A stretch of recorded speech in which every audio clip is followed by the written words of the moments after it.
영혼을 살찌우는 봄비 같은 말씀은 레위기 1장 1절에서 5절 말씀입니다. 다 찾으신 줄 알고 한 목소리로 봉독하겠습니다. 시작. 여호와께서 회막에서 모세를 부르시고 그에게 말씀하여 이르시되 이스라엘 자손에게 말하여 이르라. 너희 중에 누구든지 여호와께 예물을 드리려거든 가축 중에서 소나 양으로 예물을 드릴지니라. 그 예물이 소의 번제이면 흠없는 수컷으로 회막문에서 여호와 앞에 기쁘시게 받으시도록 드릴지니라. 그이는 번제물의 머리에 안수할지니 그를 위하여 기쁘게 받으심이 되어 그를 위하여 속죄가 될 것이라. 그는 여호와 앞에서 그 수송아지를 잡을 것이요 아론의 자손 제사장들은 그 피를 가져다가 회막문 앞 제단 사방에서 뿌릴 것이며. 아멘. 번제와 그리스도를 아는 삶이라는 제목으로 차명근 목사님께서 말씀을 전해주시겠습니다. 기도하겠습니다. 이 시간 성령으로 임하여 주시옵소서. 비둘기 같은 온유함으로 임하여 주시고 우리의 마음의 눈을 밝혀주시며 내가 너에게 원하는 것은 내게 더욱 더 가까이 오는 것을 원하노라. 오직 그것만이 중요하니 다른 많은 것은 껍질과 같이 벗겨져 사라지리라.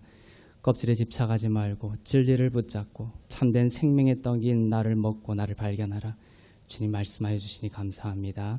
지금 이 시간 말씀을 통하여 생명의 떡이신 주님을 보고 맛보는 진리 안에서 충만한 성령 충만한 시간이 될 수 있도록 은혜 베풀어 주시옵소서. 감사드리며 우리 주 예수 그리스도의 이름으로 기도합니다.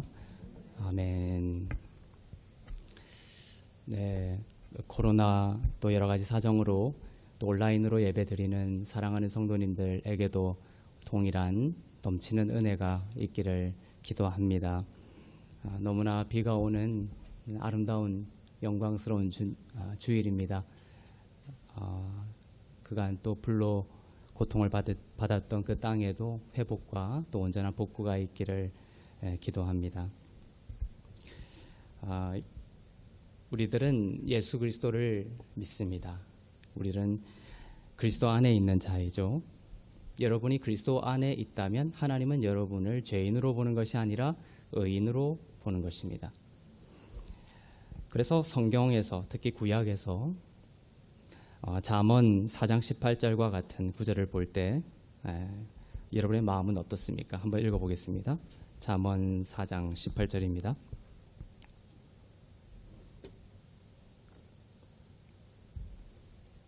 시작. 의인의 길은 돋는 햇살 같아서 크게 빛나 한낮의 광명에 이르거니와. 의인에 대한 말씀이죠. 신약의 성도들인 여러분은 의인이라는 표현이 나오면 그리스도 안에 있는 나를 일컫는 말이라는 것을 알아야 합니다.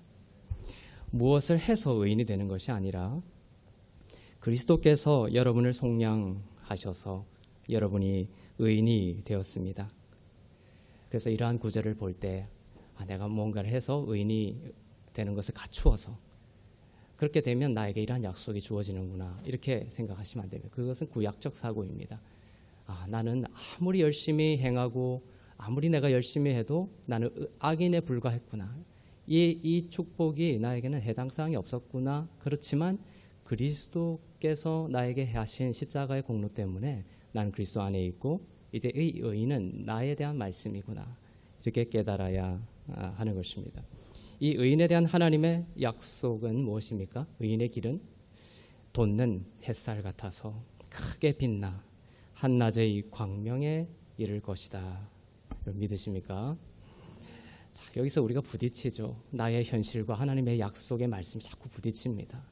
거기서 여러분들이 믿음의 눈으로 하나님의 말씀을 자꾸 붙잡아야 되는 것이에요. 팬데믹 가운데 있지만 또 전쟁과 요동치는 세상 가운데 있지만 또 세상이 전망하는 것과 같은 어두운 미래가 믿는 여러분 앞에 있다라고 생각하지 마시길 바랍니다. 하나님은 그렇게 말씀하지 않죠. 하나님의 약속 또 하나님의 여러분을 향한 계획을 입에 담을 수 있기를 바랍니다. 이런저런 상황 때문에 나는 못할 것이다. 이런 생각을 잊으시기를 바랍니다. 소망을 가지고 기대하시기를 바랍니다. 성경에서 소망이라는 말은 미래에 하나님이 선하심을 펼칠 것이라는 확실하고 긍정적인 기대를 소망이라고 합니다. 좋은 날 보기를 사랑하는 자는 그 입을 금하라고 했습니다. 내 육신의 눈으로도 나의 생각으로는 안 될 것 같고 못할 것 같고 망할 것 같고 어두운 미래만 있을지라도 그 악한 말을 금하고 생명을 보기를 좋아하는 자는 악한 말을 금하고 이러한 하나님의 약속을 여러분의 마음 가운데 입 가운데 담을 수 있기를 바랍니다. 하나님은 여러분이 항상 기뻐하기를 원합니다. 항상 감사하고 기도하기를 원하십니다. 세상은 거대한 거인을 보지만 우리는 거대한 포도를 봅니다. 12정탐꾼이 거대한 포도, 두 사람이 메고 왔다고 그랬죠. 그 정도로 컸습니다. 그런데 정탐꾼들은 뭘 봤습니까? 거대한 거인들에 집중했죠. 하지만 하나님의 사람들은 거대한 포도에 집중하는 것입니다. 하나님의 약속을 집중하는 것이죠. 물론 장벽도 있고 거인도 있지만 하나님은 여리고성 사건을 통해서 우리에게 무엇을 가르치십니까? 백성들이 약속의 땅에 들어갈 때 그 여리고성이 어떻게 무너졌습니까? 백성들의 총과 칼로 무너졌습니까? 소리 한번 지르는 것으로 성이 무너졌습니다. 그 말은 무엇입니까? 아무것도 아니었다는 것이에요. 다시 한번 말씀드립니다. 아무것도 아니었던 것입니다. 그것 때문에 죽을 것 같았고 이것 때문에 내 인생이 이제 끝났구나. 참 내 인생 형편없구나 라고 생각했던 그것이 사실은 뭡니까? 아무것도 아니었다는 것이에요. 40년 전에 12정탐꾼들이 가데스 바네아에서 똑같은 땅을 정탐하러 갔었죠. 그리고 10명은 두려움 가득 안고 돌아왔던 적이 있습니다. 그리고 40년이 흘렀습니다. 그리고 하나님이 여리고성을 들어가게 하시고 여리고성을 돌게 하시고 어떻게 이 성이 무너지는지에 대한 비밀을 밝혀주시죠. 어떻게 해요? 소리를 한번 지르는 것으로. 그럼 40년 전에도 거대한 그 12정탐꾼을 보냈을 때 그때에도 그 땅은 어떻게 무너질 수 있었다는 거예요. 소리 한번 지르는 것으로 무너질 수 있었다는 것이에요. 하지만 그때는 그들은 그들의 연약함과 그다음에 그 거대한 거인과 장벽들을 보고 두려움을 떨면서 할 수 없다라고 생각했던 것이에요. 하지만 40년이 지난 뒤에 하나님께서 소리 한번 지르는 것으로 여리고성이 무너지는 것을 통하여 전쟁은 여호와께 속한 것임을 믿게 하셨던 것입니다. 적과 우리를 비교하면 공포가 우리를 잠식하겠지만 적과 하나님을 비교하면 모든 영광과 존귀와 권세를 받으시기 합당하신 하나님 안에서 그 거대한 장벽과 짐과 문제들이 아무것도 아니다라는 것을 발견하게 될 것입니다. 내가 배운 것이 일천한데 또 내가 가진 것이 아무것도 없는데 내가 이런저런 장애가 있었고 나는 실패만 했는데 그렇게 스스로 거대한 여리고성을 쌓지 말고 영광의 하나님을 향해 찬양의 목소리를 높이시는 인생이 되기를 바랍니다. 그때 이스라엘 백성들은 가나안 땅에 들어갔지만 그 가나안 땅은 신약에서 그 땅은 오늘날 안식의 땅임을 밝히고 있습니다. 그들이 믿지 아니함으로 나의 안식에 들어가지 못했다. 히브리서에서 이 가나안 땅 여리고성에 들어가는 사건을 신약의 히브리서에서 말씀하시면서 그 땅 그때는 가나안 땅이었지만 그것이 신약적으로 무엇이다? 안식이다. 나의 안식에 들어가지 못했다. 이렇게 말씀하고 있습니다. 여러분이 믿는다라는 것은 안식한다라는 것입니다. 성경은 여러분이 안식에 들어가기를 힘쓰라고 명하십니다. 저는 화요일, 수요일 정도만 되면 주일에 들었던 이 생명의 말씀을 듣고 났지만 이제 월요일은 그나마 낫지만 또 화요일, 수요일 되기 시작하면 안식을 잃어버리고 불안과 또 두려움에 휩쓸려 그 입에 절망과 낙심을 담고 사는 그런 많은 사람들을 보게 됩니다.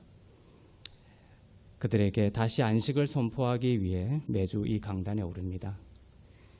여러분의 영혼을 다시 그리스도께 두도록 하기 위해서이죠. 히브리서 4장 1절을 보겠습니다. 그러므로 우리가 저 안식에 들어가기를 힘쓸지니 이는 누구든지 저 순종하지 아니하는 본에 빠지지 않게 하려 함이라라고 말씀하셨습니다. 안식하지 않는 것이 순종하지 않는 것입니다. 순종, 여러분 순종을 어떻게 생각하십니까? 하지만 성경이 말하는 순종의 본질은 안식하지 않는 것이 순종하지 않는 것이다. 예수님이 모든 것을 다 이루셨고 전쟁이 예수께 속했다라는 것을 알고 하나님이 하실 것을 기대하며 안식하는 것, 앉는 것, 그것이 바로 순종이라는 것이에요. 안식하고 기다리라고 말씀하십니다. 만군의 여호와께서 이 전쟁을 치르시고 승리하시는 것을 기다리라고 하십니다. 여호와 하나님의 임재를 기다리라는 것입니다. 여러분의 인생에 필요한 것은, 이 전쟁에서 필요한 것은, 여러분이 기도하는 그것의 성취에 필요한 것은 하나님의 임재라는 것이에요. 여러분은 안식하는 것이고 하나님이 임재하는 것입니다. 하나님이 여러분의 배에 타시는 것입니다. 그러면 폭풍은 먹게 될 것입니다. 저는 여러분이 그리스도의 말씀을 통해서 주님 안에서 자라고 있음을 봅니다. 우리를 자라게 하는 것은 하나님의 말씀이에요. 다른 이런저런 사역과 또 많은 어떤 봉사와 이런 것들에 열심인 사람보다 제가 목회 경험으로 확신하건대, 또 말씀을 통해서 확신하건대, 하나님의 말씀 앞에 하나님의 말씀을 듣고 그 말씀을 사모하며 끊임없이 말씀과 가까이 했던 사람의 성장을 따라갈 수가 없어요. 그 말씀이 사람을 변화시키는 것입니다. 왜냐하면 그 말씀이 person, 예수님 자신이거든요. 우리는 딴 것으로 변화되는 것이 아니라 기독교는 인격이신 예수 그리스도를 만나는 것입니다. 유튜브나 많은 것에서 마음을 진정시키고 그다음에 심리학적인 걸 가르치고 많은 것들을 하죠. 하지만 복음은 달라요. 복음은 person이신, 인격이신 예수 그리스도를 만나는 것입니다.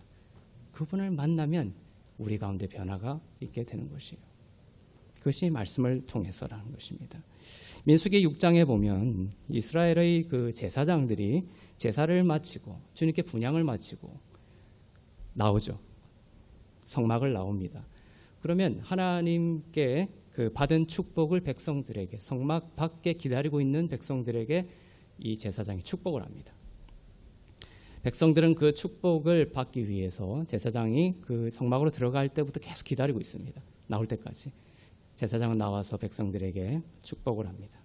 그리고 그때 백성들은 그 축복을 받고 집으로 돌아가게 돼 있었습니다. 그 축복이 무엇입니까? 제사장의 축복이 무엇입니까?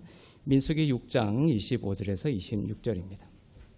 여호와는 그의 얼굴을 내게 비추사 은혜 베푸시기를 원하며 여호와는 그 얼굴을 내게로 향하여 드사 평강 주시기를 원하노라 할지니라. 제사장들은 제사를 드리고 나와서 항상 이 기도를 했습니다. 그래서 이것을 제사장의 축복이라고 합니다. 백성들은 이 축복 받고 집에 돌아가기 위해서 계속 기다리고 있었어요. 두 가지가 뭡니까? 크게 은혜 베푸시기를 원하며 평강 주시기를 원하노라. 은혜와 평강입니다. 은혜와 평강. 이것이 제사장의 축복입니다. 그래서 바울이 쓴 서신서들은 처음과 끝이 대부분 뭐로 시작하고 무엇으로 끝납니까?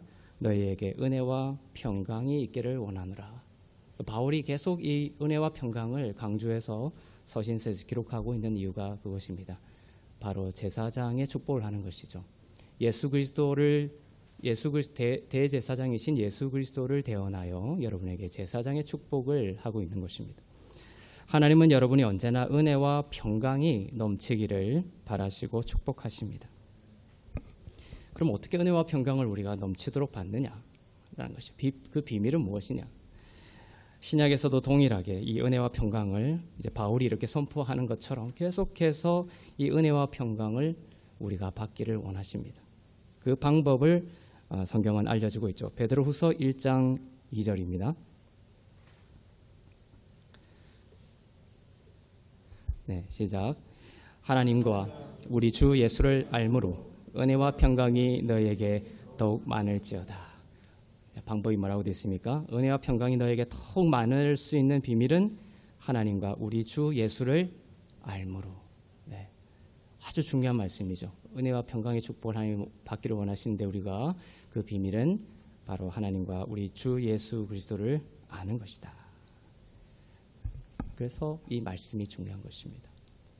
영생은 곧 유일하신 참 하나님과 그의 보내신 자 예수 그리스도를 아는 것이 영생인데 베드로서 1장 2절 방금 읽은 말씀은 바로 하나님과 예수 그리스도를 아는 것, 그 아는 것이 바로 은혜와 평강이 넘치는 길임을 또한 말씀하고 있습니다. 은혜와 평강이 더욱 많아지는 삶이 영생을 누리는 삶이라는 뜻이죠.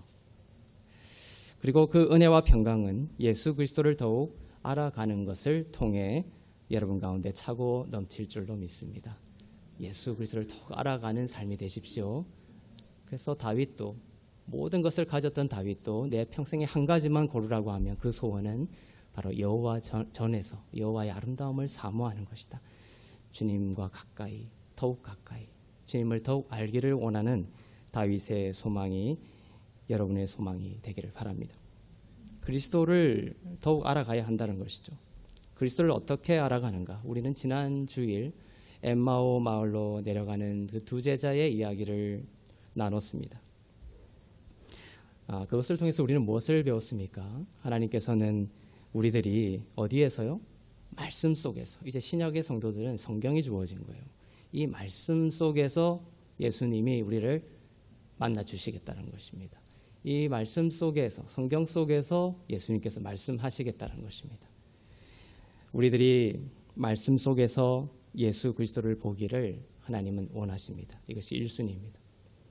듣기를 원하시죠. 우리가 하나님의 말씀을 성경 속에서 듣기를 원하십니다. 알기를 원하십니다. 그렇게 되면 우리는 변화되고 하나님이 정말 기뻐하시는 열매를 맺을 수가 있습니다. 성경에서 여러분이 주님을 바라보는 것만큼 주님으로부터 받을 수가 있습니다. 성경에서, 딴 것이 아니라 성경에서 여러분이 주님을 바라보는 만큼, 알아가는 것만큼 여러분은 받을 수 있다는 것이에요. 생명을 받을 수 있다는 것입니다. 주님을 성경에서 보는 것과 여러분이 주님으로부터 받는 것이 이렇게 연결이 되어 있습니다. 예수님은 고향 나사렛에서 자라나셨습니다. 공생애 때 나사렛에 가셔서 많은 지혜를 보이시고 기적과 표적을 보였죠. 그런데 이 고향 사람들은 예수님을 알았어요. 어릴 때부터. 예수님이 코올릭일 때부터 예수님을 보고 같이 생활을 했던 사람들입니다. 예수님이 그 고향에 가서 기적과 이사를 보였을 때, 표적을 보냈을 때 고향 사람들이 더욱 믿지 않았습니다. 무슨 생각으로 가득 찼을까요? 이 메시아로 접근하기보다는 이 예수의 어릴 때 그 육신의 예수에 집착해 있는 것이죠. 그리스도로 예수님을 보지 않았습니다. 우리가 알던 그 목수가 아니냐 이렇게 성경에 기록하고 있죠. 우리가 알던 목수가 아니냐, 그 요셉의 아들이 아니냐 이렇게 말했다고 기록이 되어 있습니다. 그리고 예수님을 배척했습니다. 그들은 하나님의 능력을 많이 받을 수 있었죠. 하지만 그 고향 사람들이 많은 기적과 표적과 하나님의 능력을 받을 수 있었음에도 성경은 뭐라고 기록하냐면 받지 못했다. 그런데 그 이유를 뭐라고 기록하고 있느냐면 믿지 않음으로 인해서 받지 못했다. 예수를 그리스도로, 예수를 요셉의 아들로, 예수를 몫으로 바라보는 한 그들은 받지 못했던 거예요. 고향 사람들이었기 때문에. 하지만 그들이 예수를 그리스도로 더욱 믿었다면 더욱 많이 받았을 것이다라는 하나님의 마음이 여기에 담겨 있습니다. 마태복음 13장 57절 58절입니다.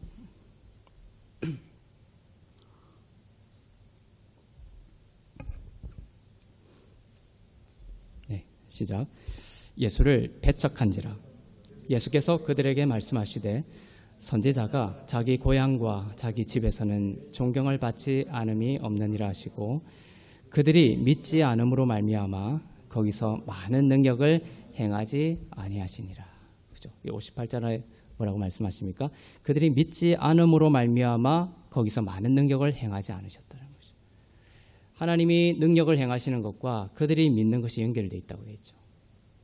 그들은 믿지 않았고 그 이후로 예수님의 많은 능력을 받을 수가 없었던 것이에요. 그들이 믿지 않음은 그들이 예수를 그저 자연적인 수준으로 보았던 것입니다. 마르다와 마리아도 마찬가지죠. 마르다도 예수님을 자연적인 수준으로 봤어요. 사마리아에 많은 사역을 하시고 자기 집에 왔을 때 마르다는 예수님이 그 피곤한 얼굴, 피곤한 몸, 지친 그 하나의 인간으로만 자연적 수준으로만 봤던 것이에요. 그러니까 그 예수님을 맛있는 걸 대접해서 힘을 내시라고 부엌에서 예수님을 열심히 섬기려고 했죠. 자연적인 수준입니다. 하지만 마르다는 예수님의 그 자연적인 수준 이면에 있는 생명의 주님에 대해서 눈을 떴던 거예요. 자연적인 수준을 넘어섰던 것입니다. 껍질을 넘어섰던 것입니다. 그래서 저 주님의 생명의 주님이 나에게 주시는 분임을 마리아는 깨닫고 그의 발치 앞에 앉았던 것이에요. 자연적인 수준으로 보는 것을 넘어서야 하는 것입니다. 하나님은 우리들이 성경을 통해 예수님을 참된 방식으로 보기를 원하십니다. 이 성경을 아무리 읽어도 자연적인 수준, 인간, 영웅적 인간 이렇게 그치면 이것이 해방신학으로 가버리는 거예요. 제3세계의 식민지에 있는 나라들을 해방시키는, 또 가진 자들에게 억압당하는 사람들을 해방시키는 이러한 해방신학적으로 예수님을 모델링 삼아서 신학이 흘러가 버리는 것입니다. 자연적인 수준을 그치는 거예요. 성경은 그것이 본질이 되기를 원하지 않습니다. 그것을 수준을 넘어서서 인간이 할 수 없는 우리의 죄의 문제를 해결하시고 우리에게 영생을 주시고 영원한 천국을 우리에게 가져다 주시는 그러한 영원한 초자연적인 하나님에 대한 눈을 뜨기를 원하시는 것입니다. 그 나사렛에는 병자들이 많았을 것입니다. 그러나 그들은 무엇 때문에 받지를 못했다고 기록하고 있다고요? 믿지 않음으로 인해 받지 못했습니다. 즉 그들은 주님이 원하시는 방식으로 주님을 보지 못했던 것입니다. 마르다가 그랬죠. 예수님은 이렇게 말씀하셨어요. 나는 이렇게 에고 에이미.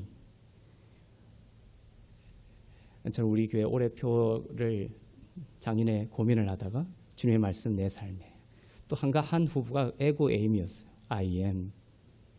이게 현재형으로 되어 있다는 거예요. 근데 마르다가 말했던 것을 기억합니다. 나사로가 죽었죠. 오빠가 죽었습니다. 예수님이 왔습니다. 예수님이 나는 부활이요 생명이니까 나를 믿는 자는 죽어도 살겠고 무릇 살아서 나를 믿는 자는 영원히 죽지 아니하리라 말씀하셨습니다. 그때 에고 에임이라고 하셨어요. 나는 I am 현재형으로 말씀하셨습니다. 지금 살아서 역사하는 나다라는 것이에요. 근데 마르다는 뭐라고 얘기하냐면은 예수님이 그때 오셨더라면, 조금 빨리 오셨더라면 오라버니가 살았을 것이다. 그 말은 뭐예요? 지금은 할 수 없다는 것이죠. 마르다의 생각이 과거에 갇혀 있는 것입니다. 또한 너희 오빠가 살아날 것이다. 예수님이 말씀하셨어요. 그런데 마르다는 또 어떻게 하냐면 네, 우리가 장차 미래에 부활할 때 살아날 줄로 믿습니다. 미래에는 일어날 걸 또 그렇게 생각했어요. 하지만 마르다는 무엇을 생각하지 못했냐면 지금 나를 살리실 분임을 알지 못했던 거예요. 그런데 예수님이 나는 에고 에이미 하면서 현재형으로 말씀하신 이유는 뭐냐면 내가 지금 살릴 수 있는 분이고 내가 지금 너희를 살리겠다는 말씀이에요. 그렇죠? 그 주님에 대한 그 인식의 깊이, 믿음의 깊이를 더 깊이 우리는 들어가야 하는 것이죠. 우리들의 교육 수준이나 우리들의 능력에 달려 있지 않습니다. 세상에서 지혜롭고 슬기 있는 자에게도 도리어 숨기시고 젖먹이들에게 나타내실 수 있는 분이십니다. 마태복음 11장 25절을 보겠습니다.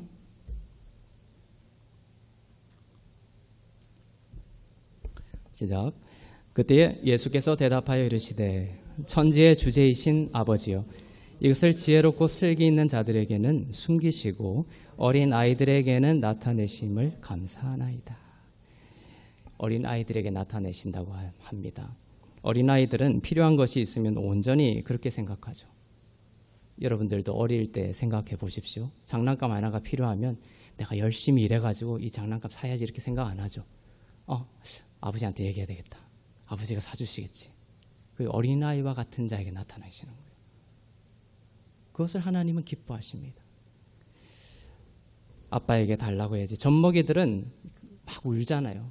그것은 무슨 메시지입니까? 젖먹이들은 우는 것으로 아버지, 어머니를 찾습니다. 자기의 생명이 아버지, 어머니에게 달려있다는 것을 알기 때문에 그렇죠. 우리는 우리의 모든 것이 아버지께서 주신 것임을 알아야 합니다. 성경에서 주님을 보고 듣고 아는 지혜도 마찬가지예요. 주님을 더욱 알아가는 삶을 우리는 지금 원하고 있죠. 그런데 그 주님을 알아가는 지혜도 누가 주신다? 바로 하나님이 주신다는 것이에요. 레위기에는 5가지의 제사가 나옵니다. 번제, 소제, 화목제, 속죄제, 속건제 5가지 제사가 나옵니다. 네. 그 중에 하나가 번제입니다. 제일 처음 나옵니다. 번제. 레위기 1장에 나오죠. 이 번제를 통한 말씀에서 우리는 그리스도를 아는 것, 그 그리스도를 아는 것이 우리에게 필요하다라는 것을 하나님께서 우리들에게 깨닫게 하십니다. 레위기 1장 1절을 보겠습니다. 번제에 대한 말씀의 시작입니다. 여호와께서 회막에서 모세를 부르시고 그에게 말씀하여 이르시되, 레위기 시작이 이렇게 시작하고 있습니다. 여호와께서 모세를 부르시고, 여기서 부르다라는 것이 영어로는 이제 called, 불렀다 이렇게 되어 있습니다. 근데 히브리어 이 원문을 보면은 바니크라라고 되어 있어요. 카라라는 벤이라는 것이 철자가 있는데 바니크라라고 해서 3인칭 단수 동사가 카라라는 그 동사의 3인칭 단수 동사로 되어 있습니다. 그래서 이 바니크라에서 뭐가 왔냐면 러비디커스, 레위기라는 이 단어가 나온 것이에요. 불렀다라는 것입니다. 레위기는 이처럼 멀리 있는 우리를 가까이 부르시는 음성입니다. 레위기는 통독할 때 우리 레위기는 통가 그것이 아니라 이 레위기는 깊이 들어가면 우리를 가까이 부르시는 거예요. 레위기를 읽을수록 어떻게 된다는 거예요? 더 가까이 주님과 가까이 간다는 것이죠. 사실은 이것저것 제사가 나오지만 사실은 그것이 목적이 아니라 우리와 더욱 가까이 있기를 원하시는 하나님의 마음이 그 안에 담겨 있습니다. 레위기 1장 2절을 보겠습니다. 네, 시작. 이스라엘 자손에게 말하여 이르라. 너희 중에 누구든지 여호와께 예물을 드리려거든 가축 중에서 소나 양으로 예물을 드릴지니라. 네, 지금 이 제사는 번제를 말하고 있습니다. 이 번제는 제물을 번제단에서 불에 태우는 것이에요. 불에 태워 그 향기로 하나님께 드리는 제사입니다. 번제는. 그래서 영어로는 burnt offering이죠. burnt offering. 태운 제물을 태우는 제사입니다. 이 burnt는 태우다라는 뜻이고 이제 offering은 제사라는 건데 원어로는 고르반이라고 돼 있어요. offering. 고르반. 이 고르반이라는 단어 원어의 의미는 approach near, 가까이 가다라는 뜻입니다. approach near, 가까이 가다. 그래서 이 번제는 정말 더 가까이 간다는 의미가 또 들어가 있죠. 레위기 자체에도 더욱 가까이, 주님께 더욱 가까이 이런 게 있지만 이 번제라는 이 첫 번째 제사에서부터 벌써 우리를 가까이 두시고자 하는 하나님의 마음이 있습니다. 이 번제를 통해 하나님은 여러분을 하나님께로 더욱 가까이 이끄시고 여러분의 인생의 목적이 다른 것이 아니라 많은 일을 하는 것이 아니라 하나님께 더욱 가까이 가는 것이 여러분의 삶의 목적이 되기를 원하시는 것입니다. 하나님께 더욱 가까이. 다른 건 다 사라집니다. 하지만 하나님께 더욱 가까이 가는, 하나님과 더욱 가까이 가는 이것은 결코 사라지지 아니하시고 하나님이 받으신다는 것이죠. 레위기 1장 3절부터 4절을 보겠습니다. 시작. 그 예물이 소의 번제이면 흠 없는 수컷으로 회막문에서 여호와 앞에 기쁘게 받으시도록 드릴지니라. 그는 번제물의 머리에 안수할지니 그를 위하여 기쁘게 받으심이 되어 그를 위하여 속죄가 될 것이라. 네. 번제에는 세 종류가 있습니다. 첫째는 숫송아지입니다. 둘째는 순양과 순염소입니다. 크기가 자꾸만 작아지죠. 셋째는 비둘기입니다. 이렇게 세 부류로 나눠져 있습니다. 왜 이렇게 세 부류로 나눠져 있을까요, 목사님? 이 세 부류가 나오는 것은 표면적인 의미는 계층의 차이예요. 가난한 사람에게 소를 바치라고 하지 않으시죠. 그래서 그때는 부유하고 재산이 있고 계층이 있는 사람들은 비싼 소를 바칠 수 있고, 가난한 자들 또 연약한 자들은 비둘기를 바치도록. 이것이 표면적인 의미입니다. 그것도 의미가 있죠. 물론 상류층은 숫송아지를, 중간계층은 양이나 염소를, 그리고 경제적으로 어려운 사람들은 비둘기를 드리도록 했습니다. 그러면 영적인 의미는 무엇이냐? 이렇게 크기가 소에서 양과 염소로, 또 양과 염소에서 비둘기로 작아지는 모양새를 가지고 있습니다. 이것은 영어로는 capacity, 능력에 대한 말씀이에요. 능력. 즉 십자가의 예수 그리스도의 사역을 볼 수 있는 능력에 대해서 말하고 있습니다. 성경을 바라볼 때, 성경을 읽을 때, 또 십자가에 달리신 예수님을 믿을 때, 우리가 예수를 바라보지만 사람마다 다 그 차이가 있죠. 깊이가. 그 차이를 말하는 거예요. 말씀을 읽을 때도 마찬가지죠. 그냥 아예 율법적으로 그냥 껍질로 성경을 보는 사람이 있지만 예수를 보는 사람이 있습니다. 성경 속에서. 근데 또 성경 속에서 예수를 보지만 그 예수 그리스도를 바라보는 그 깊이에 대해서 주님은 선하신 거 맞아. 하지만 때로는 내가 잘못하면 나를 교통사고 일으키게 하시는 그런 분이시기도 해. 잘못 알고 있는 것이죠. 비둘기 같은 믿음이에요. 그런 거는. 이 숫송아지는 가장 큰 크기입니다. 그래서 이 숫송아지는 예수 그리스도의 사역을 깊이 이해하고 믿는 것을 말합니다. 깊이, 가장 깊이. 중간 크기인 양이나 염소는 일반적으로 예수 그리스도의 사역을 이해하는 정도를 말합니다. 일반적인 경우여서 성경은 예수님을 하나님의 어린 양 이렇게 보통 표현을 하고 있습니다. 주로 양으로 묘사가 되고 있죠. 이것은 일반적인 인식 수준을 기준으로 표현하고 있는 것이에요. 하지만 예수님은 양이시기도 하지만 뭐다? 숫소이기도 하죠. 숫소에 이르기를 사실은 더 원하고 계세요. 우리가 주님을 바라보는 수준이 양에 그치는 것이 아니라. 비둘기는 가장 작은 크기인데 예수 그리스도의 사역에 대한 이해가 아직 작은 경우를 말합니다. 이렇게 크기는 다르죠. 크기는 달라도 그 효과는 동일합니다. 어떤 효과를 말하냐 하면은 하나님께 향기를 발산하죠. 이 모든 것이 다 태워져서 향기가 되어 올라갑니다. 그래서 그 향기를 하나님이 받으시는 측면에서는 효과가 동일하다는 것이에요. 모두 다 아름다운 예수 그리스도의 향기로 받으시는 거예요. 즉 그 향기가, 이 번제가 크기는 다 다르지만 태워져서 하나님께 올라갈 때에 하나님께 그 향기가 그의 아들을 상기시키는 면에서는 동일하다는 것이에요. 세 부류가 크기는 다 달라도 하나님께서 받으시는 그 향기에 있어서는 모두 예수 그리스도의 향기입니다. 그래서 아무리 가난한 자가 비둘기를 드려도 그 자는 예수 그리스도 안에서 의로운 자로 하나님께서 받으시는 것도 똑같다는 것입니다. 숫송아지는 강하죠. 양은 겸손하고 온유합니다. 비둘기는 하늘의 피조물입니다. 하늘로부터 오신 예수 그리스도를 비둘기가 나타내죠. 이 모두가 이제 숫소, 그 다음에 양, 염소, 비둘기 다 있지만 이것이 다 예수 그리스도의 측면들을 말하고 있어요. 하나님은 이렇게 말씀하지 않으셨습니다. 너희들이 예수 그리스도를 아는 것이 숫송아지 정도에 이르지 아니하면 제물을 받지 않겠다 이렇게 말하지 않습니다. 모든 제물을 받으셨습니다. 여인은 주님의 옷자락을 아주 작은 터치로 만졌지만 여인은 주님의 온전한 생명을 받고 나음을 입었죠. 그런데 다른 측면을 이야기하겠습니다. 그런데 또 한 가지 기억해야 될 것은 그 크기가 커질수록, 즉 그 숫소에 이른다라는 것은 뭐냐면 크기가 커질수록, 즉 성경을 통해서 주님에 대한 계시가 커질수록 더 많은 것을 얻게 된다는 것입니다. 그리스도를 더욱 알아갈수록 더욱 넘치는 은혜와 평강을 받게 된다는 것입니다.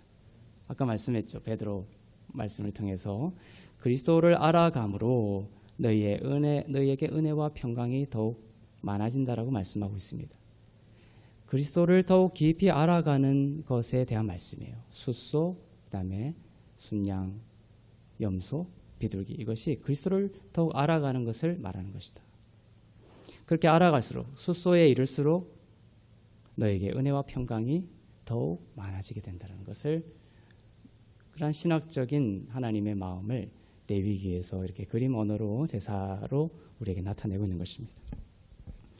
방금 3, 4절에서 우리는 숫소에 대해서 읽은 거예요. 비둘기까지 아직 읽지 않고 아까는 숫소에 대한 것을 읽었습니다. 그리고 4절에서 숫소를 드리는 자는 번제물의 머리에 안수를 하게 하는 말씀이 있습니다. 그러니까 숫소와 순염소, 순양, 그 다음에 비둘기, 이것이 묘사를 자세히 보면 차이가 있어요. 하나님의 더 거룩한 마음이 숫소에 있다는 것을 알 수가 있습니다. 자, 레위기 1장 4절을 다시 한번 볼까요? 큰 차이가 있습니다. 네, 시작. 그는 번제물의 머리에 안수할지니 그를 위하여 기쁘게 받으심이 되어 그를 위하여 속죄가 될 것이라. 번제물의 안수를 하는 장면이 나옵니다. 번제물의 머리에 안수하는 것의 의미는 동일시입니다. 동일시. 십자가 위의 예수께 우리가 손을 대는 것과 마찬가지입니다. 그분의 죽으심과 부활하심에 우리를 포개는 연합을 의미합니다. 안수는. 그래서 번제의 세 부류 중에 그 제물의 머리에 안수하는 그러한 장면은 어디에만 있습니까? 숫소에만 있어요. 레위기 1장을 쭉 읽어보면 숫소에만 머리에 안수하게 하고 있습니다. 나머지 두 부류, 즉 양이나 염소 그리고 비둘기에는 손을 얹고 안수하는 것이 없습니다. 어떤 면에서의 인식과 믿음의 차이가 있다는 것이요. 동일시에 있어서. 그리스도 안에서의 나는 누구인가에 대한 정체성, 주님의 죽으심과 부활하심에 대한 그 동일시에 대한 이해의 능력이 부족한 것을 의미해요. 비둘기로 내려갈수록. 숫소는 머리에 안수합니다. 주님의 죽으심이 완전한 나의 죽음이고 주님의 부활하심이 나의 완전한 부활이다. 우리는 예수를 믿으면서도 예수님은 죽으셨고 나는 죽지 않았다 이렇게 생각하고 있죠. 그럼 숫소의 머리에 안수함으로써 주님의 죽으심과 부활이 나와 동일시되는 게 아니죠. 숫소의 믿음이 아닌 것입니다. 숫소의 머리를 얹는 이 동일시는 예수를 바라볼 때 주님의 죽으심과 연합하여 내가 죽고 주님의 부활하심과 연합하여 내가 완전히 포개져서 내가 이젠 정말로 모든 죄에서 사함받고 의로운 자가 되었다라는 이 완전한 동일시에 이른 믿음을 말하는 것입니다. 손을 얹고 안수하는 그 숫소는 흠이 없습니다. 흠이 없다라는 것은 흠이 없는 숫소를 가져와야 되죠. 그것은 죄를 짓지 않으시고 죄를 알지도 못하시고 죄가 없으신 완전하고 온전하신 의로우신 그리스도에 대한 설명입니다. 그리고 우리가 예수 그리스도 위에 손을 얹으면 그분은 그분의 의를 우리에게 전가시켜 주십니다. 그리스도의 의와 우리가 동일시되는 것이에요. 더 이상 우리 자신의 죄와 우리가 동일시되는 것이 아닙니다. 그리스도의 의와 우리가 동일시되는 것이에요. 숫소에 손을 얹는 것은 정죄되는 상태와 동일시되는 것이 아닙니다. 저주 아래에 있는 자로 우리가 동일시되는 것이 아닙니다. 그리스도 안에서 하나님의 의라는 진리와 동일시되는 것입니다. 우리가 그리스도를 신뢰하고 의지하면 그리스도의 모든 것이 우리의 것임을 알게 됩니다. 숫소에 안수하고 그와 동일시된다는 것은 그리스도의 의가 나의 것이 되었다는 뜻입니다. 그리고 그리스도의 모든 것이 우리의 것이 되었음을 우리가 믿고 아는 것이에요. 탕자의 비유에 보면 큰아들에게는 이렇게 말씀하시죠. 큰아들이 알지 못했던 것이 뭡니까? 예수님이 말씀하십니다. 나의 모든 것이 바로 다 너의 것인데 너가 여지껏 그것을 알지 못했구나. 큰아들의 착각은 무엇이냐면 또 큰아들에게 주님이 알게 하시고자 했던 것은 뭐냐면 이 완전한 동일시예요. 이 의로움을 통하여 나의 모든 것이 너의 것임을 왜 알지 못하느냐. 오늘날에도 여러분이 예수의 이름으로 하나님께 기도하며 나아갈 때에 마치 여러분이 기도하고 있는 무엇인가가 하나님께서 내어주지 않으려고 내어주지 않은 것이라고 착각하고 있습니까? 그렇지 않습니다. 온전한 기도는 어디에 이르는 것이냐면은 예수의 이름으로 기도할 때 소에 안수하듯이 완전한 동일시가 일어나며 내가 더 이상 죄인이 아니라 의인이라는 의인의 믿음으로 나아가며 하나님 안에 있는 모든 생명이 나의 것임을 탁 알아버리고 믿게 되는 거예요. 그러면 그 기도의 능력이 있게 되는 것입니다. 우리는 그리스도 안에서 하나님의 의가 되었음을 알게 됩니다. 하나님의 의는 예수님께서 하나님 아버지와 바른 관계 속에 있다라는 것인데 그 하나님의 의가 우리의 것이 된 것입니다. 여러분은 어떠한 연약함과 넘어짐에도 불구하고 하나님과 바른 관계 속에 있음을 깨달아야 합니다. 이것이 조금 모순적인 것 같지만 맞는 말씀이에요. 그러니까 우리는 하나님께 더욱 가까이 가기를 원합니다. 그리고 아까 말씀드렸듯이 우리가 주님께 더 가까이 가는 인생이 되기를 원하는 것이 우리 인생의 목적입니다. 그런데 그것이 어떤 면에서는 또 틀린 말인 게 뭐냐면 이미 가깝다라는 거예요. 예수 그리스도의 이름으로 하나님과 우리 사이에 막힌 담이 허물어지고 가까워졌느니라라고 완료형을 쓰고 있습니다. 이미 가까워졌습니다. 이미 가까워졌다는 것을 점점 더 깨달아가는 것을 어떻게 표현하고 있냐면 가까워진다라는 것이에요. 가까워지지 않았는데 우리의 어떤 것을 자꾸만 가까워진다는 뜻이 아니라 이미 가까워진 것에 대한 믿음이 깊어진다라는 것을 더 가까이 간다라고 표현하고 있는 것입니다.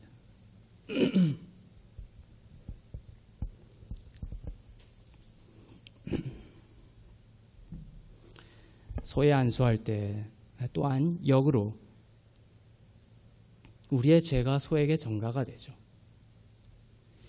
우리의 죄를 뒤집어 쓴 소는 죽임을 당합니다. 우리의 죄가 소의 것이 되고 소의 의가 우리의 것이 됩니다. 예수께서 십자가에서 죽으실 때 우리의 모든 죄가 예수께 전가되고 예수님의 의가 우리에게 전가되었습니다. 우리의 죄만이 아니라 우리의 질병과 연약함과 또 공공함까지도 전가가 되어서 죽었습니다. 이 진리가 번제의 다른 두 부류인 양과 염소, 비둘기에서는 발견되지 않는다는 것이죠. 이것을 말씀드리는 이유는 여러분을 영적으로 부유하게 만드는 비밀이 여기에 있습니다. 그죠? 숫소에만 안수하는 것. 즉 주님을 더욱 볼수록 주님을 더욱 보면서 주님께 일어난 일이 모두 나에게 일어난 일임을 볼수록 여러분은 하나님으로부터 더욱 받게 될 것입니다. 그래서 우리는 아침마다 숫소 위에 안수하는 그러한 영적인 의미를 훈련하고 있죠. 즉 그리스도 안에서 나는 의롭고 흠없고 거룩한 자입니다. 그래서 숫소에 안수하는 동일시에 대한 선포예요.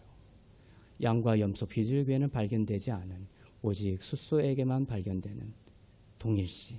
나는 그리스도 안에서 의롭고 흠없고 거룩한 자입니다. 그에 대한 믿음이 깊어질수록 더욱 받게 될 것입니다. 레위기 1장 5절을 보겠습니다.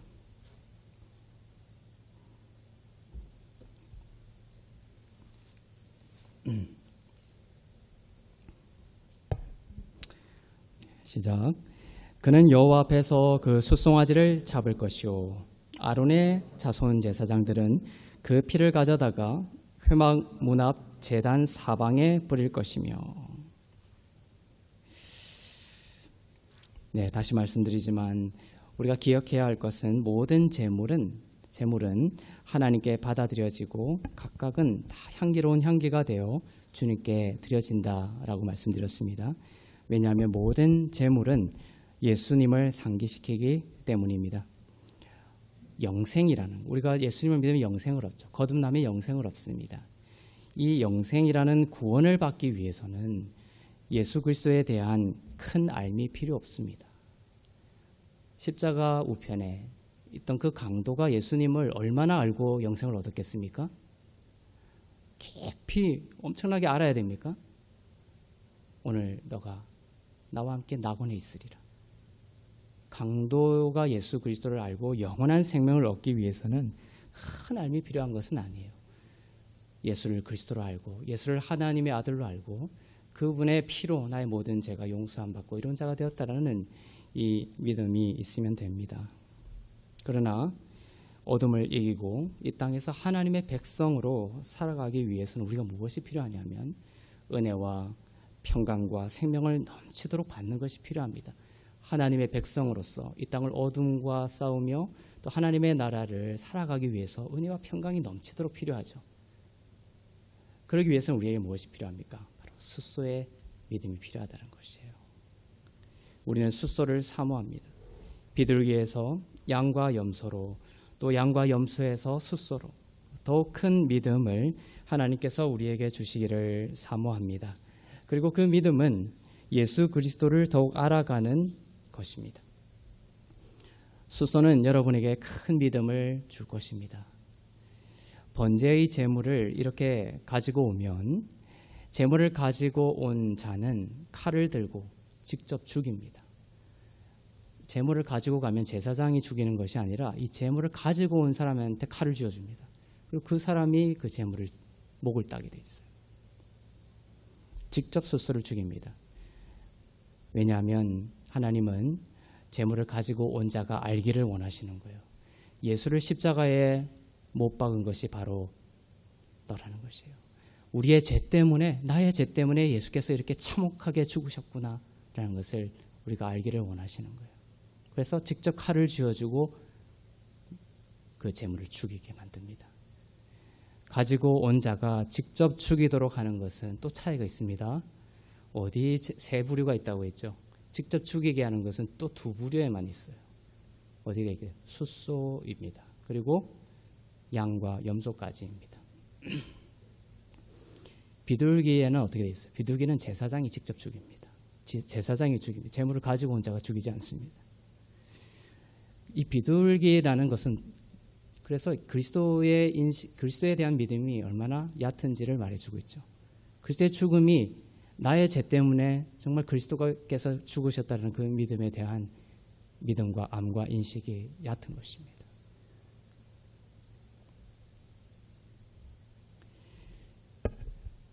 주님의 죽으심과 부활하심에 대한 알미 비둘기에 올수록 약해지는 것입니다. 여러분 손에 그 칼이 주어졌고 여러분의 손으로 제물을 죽입니다. 피가 튀고 제물은 고통 속에 죽습니다. 남의 죄가 아닌 바로 나의 죄를 위해 죽으셨다는 것입니다.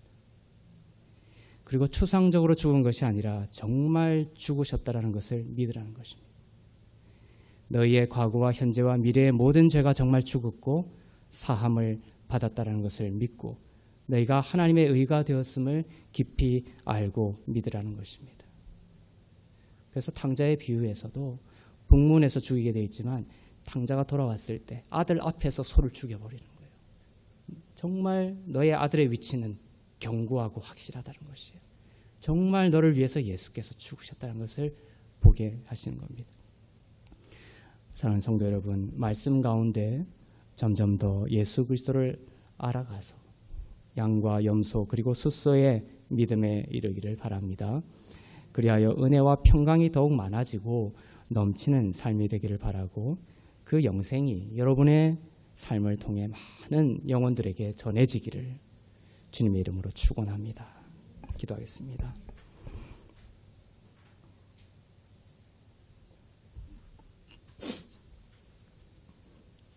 우리 함께 주신 말씀을 기억하면서 기도하기를 원합니다. 하나님, 이 시간 우리의 삶 가운데 주님을 더욱 알아가기를 원합니다. 말씀 가운데 주를 보게 하여 주시옵소서. 주님은 나의 생명이시며 나를 도우시는 유일한 하나님이십니다. 하나님, 말씀을 멀리하는 삶이 아니라 말씀을 가까이 하는 인생이 되게 하여 주시옵소서. 어린아이와 같이 주님을 바라봅니다. 내 속에 선한 것이 없지만 오직 그리스도 안에 있는 자에게 주시는 하나님의 생명을 사모하며 어린아이와 같은 마음으로 주님 앞으로 갑니다. 하나님, 다른 곳에서 충만과 다른 곳에서 회복과 다른 곳에서 온전한 생명을 구하지 않게 하여 주시고 주님께 구하며 주님께서 성령 가운데 주시는 지혜와 그 생명을 받아 나를 통해 흘러가 많은 죽어가는 자들의 눈물을 닦아주고 살리는 하나님 나라의 생명의 통로로 저희를 사용하여 주시옵소서. 비둘기에서 또 양과 염소로 또 염소에서 숫소로 그 숫소에 또 동일시하는 안수가 있었던 것처럼 주님을 더욱 깊이 알아가기를 원합니다. 주님의 죽음과 부활하심이 나의 죽음과 부활임을 깊이 깨닫고 알고 믿으며 주님의 그 생명과 의와 하나님의 모든 것이 나의 것이 되었음을 하나님이 나의 아버지이시고 내가 하나님의 사랑받는 자녀임을 결코 잊지 않게 하여 주시옵소서. 하나님 주님을 더욱 알아가는 삶이 되기를 원합니다. 함께 기도하며 나가시겠습니다. 사랑의 하나님 감사합니다. 이 시간 성령으로 우리 가운데 충만히 임하여 주시옵소서. 그리스도를 더욱 알게 하여 주시옵소서. 우리는 무엇을 알기 위하여 방황하였습니까? 우리는 무엇을 추구하고 우리는 무엇을 이루기 위하여 그토록 분주했습니까? 불안하고 두려워했습니까? 사랑하는 나의 예수 그리스도 앞으로 앉지 못하고 주님 너무나 많은 시간 주님과 멀리 떠나 방황했습니다. 주님께서 이 시간 레위기의 말씀을 통하여 가까이 오기를 원하시는 마음을 깨닫게 하시니 감사합니다. 예수의 이름으로 우리가 하나님과 가까운 자가 되었음을 믿게 하여 주시옵소서. 하나님 말씀을 사모하게 하여 주시고 그 말씀 가운데에서 예수 그리스도와 그분의 아름다움을 더욱 깊이 알고 또한 믿는 인생 되게 하여 주시옵소서. 양과 염소 또 숫소의 믿음에 이르게 하여 주시고 그 믿음을 통하여 우리의 삶 가운데 은혜와 평강이 충만한 삶이 되게 하여 주시옵소서. 그러한 그리스도에 대한 알을 통한 충만한 은혜와 평강을 통해 그것이 세상 가운데 흘러가게 하여 주시고 어둠 가운데 빛이 되게 하여 주시고 양식이 없는 기근의 땅에 생명의 양식이 될 수 있도록 저희를 사용하여 주시고 통로로 삼아 주시옵소서. 주여. 사랑의 하나님 아버지, 우리 가운데 은혜와 평강이 넘치기를 원하시는 하나님을 바라봅니다.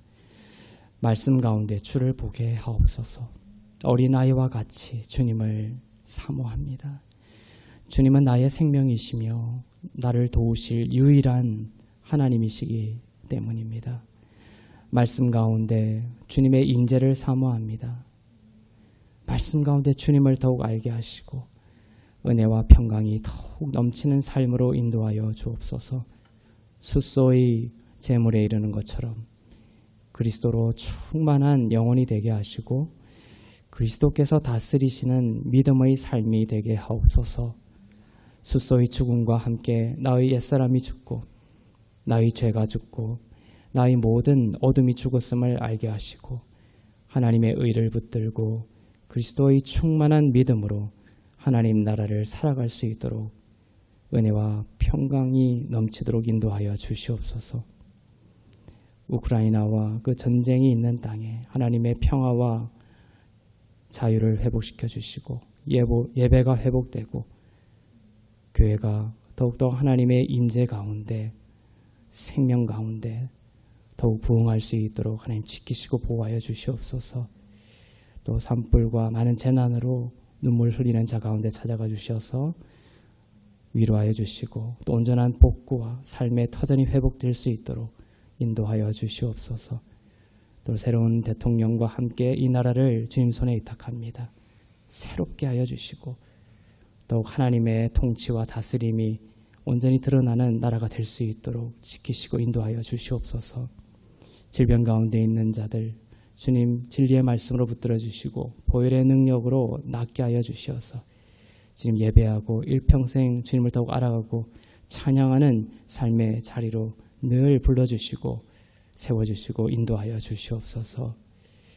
모든 것이 하나님의 은혜이며 고백하며 드린 예물 위에 기름 부으시고 쓰이는 곳마다 복음이 전파되고 교회가 세워지고 하나님의 나라가 온전히 임할 수 있도록 인도하여 주옵소서. 이제는 우리 주 예수 그리스도의 은혜와 하나님 아버지의 사랑과 성령님의 위로교통 새롭게 하심의 역사가 말씀을 가까이 하고 그 말씀 가운데 예수 그리스도를 더욱 알아감으로 은혜와 평강이 넘치기를 사모하는 그리스도 안에서 의롭고 흠없고 거룩한 교회 위에 선교사님들 위해 나라와 민족들 위해 이제부터 영원토록 충만하시기를 간절히 축원하옵나이다. 아멘.